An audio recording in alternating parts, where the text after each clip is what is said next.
My name is Annie Solakov. My name is Tatum Butler, and this is our presentation on equine infectious anemia, also known as EIA.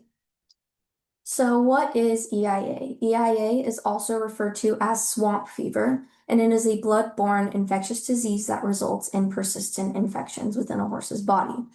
It is also technically considered a retrovirus, and that means that it integrates its RNA into a healthy host cell and replicates itself until it changes the host cell's DNA as a whole. How is EAI transmitted? It is commonly transmitted through blood-sucking insects, such as biting flies and horse or deer flies. But it is also infected by contaminated needles and syringes, as well as transplacental transmission from mom to baby. So with the symptoms, most horses who have EIA are actually symptomatic. So the only way that you can know is by testing. But some that do have symptoms can have signs such as fever, low platelet count, lesions, muscular atrophy, anemia, and jaundice. There are more that can be present, but these are just the main ones that people know about. And EIA also has three different forms. Acute is a rapid onset of symptoms, and this happens right after the horse is infected, and normally the horse will die within a couple of weeks, and this is the most contagious stage.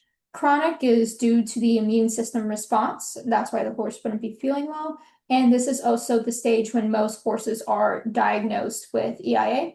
And inapparent is when the horse only has symptoms when they are in high stress situations. So with the release of cortisol, that triggers the symptoms from EIA to show up. So within testing for EIA, there is only one measure that we are able to take, and that is something called the Coggins test. And the Coggins test was named after Dr. Leroy Coggins of Cornell University, who created the test in 1970, and it became an official EIA test in 1973. The Coggins test is a type of ELISA testing, which is enzyme-linked immunosorbent assays, and the testing has to be done by a licensed DVM. It will detect for certain proteins, which allows the body to recognize the disease within the horse.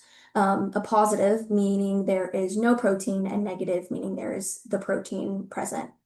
Coggins are normally good for about 1 year, and some states, such as Pennsylvania and Maine, have stricter testing regulations, so it really just depends on where you and your horse are located. So prevention and treatment, like I said before, the only testing is the Coggins test. We cannot just diagnose EIA from symptoms only. Medical treatment, there is no medical treatment because it is a retrovirus. So when the retrovirus goes into the host cell, it changes the DNA completely. And after that DNA is changed, there is no reverting or going back to the way it was. Infected horses are either euthanized or permanently quarantined. Again, there is also no vaccination for EIA due to the integration of the RNA. So the best way to prevent spread is through prevention. Prevention being insect control, general sterilization, and disinfectant of tools we're using, or just general practice of our horse, trying to make sure that we're keeping the environment as clean as we can. Granted, it is being a horse. We want to make sure we are keeping our wounds clean. And if we are doing blood transfers, we're taking blood from EIA-free horses and testing that before we end up using that blood.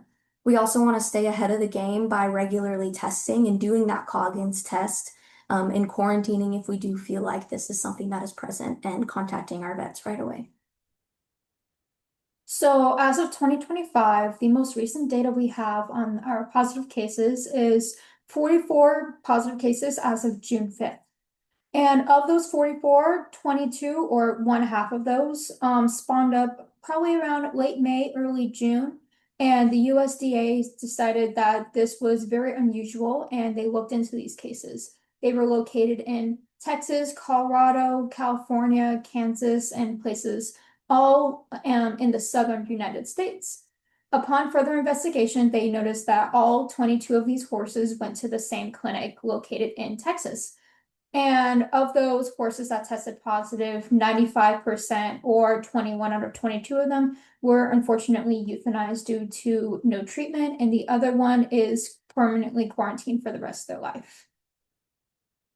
So at this hospital, it is called Outlaw Equine, and it is here in Texas. there are 22 confirmed cases of EIA all happening at the same time. So in their investigation, they found multiple things which should not have been happening.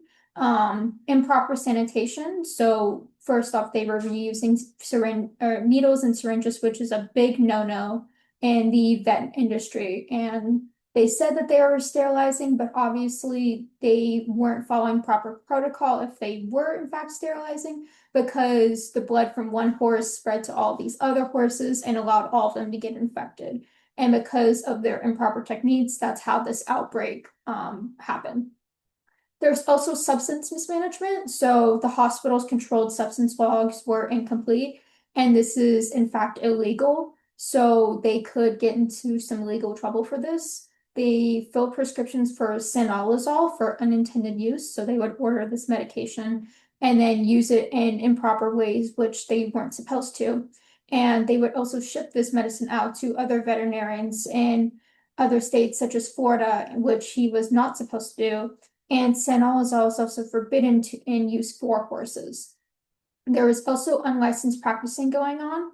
Dr. Harvey allowed Danielle Ahulo Barbosa to practice veterinary medicine despite not having a license in the state of Texas. One can be an DVM and have graduated and passed all of their exams. However, if they are not licensed to perform in that state, it is illegal for them to perform in that state, even if they've gone through all the proper education.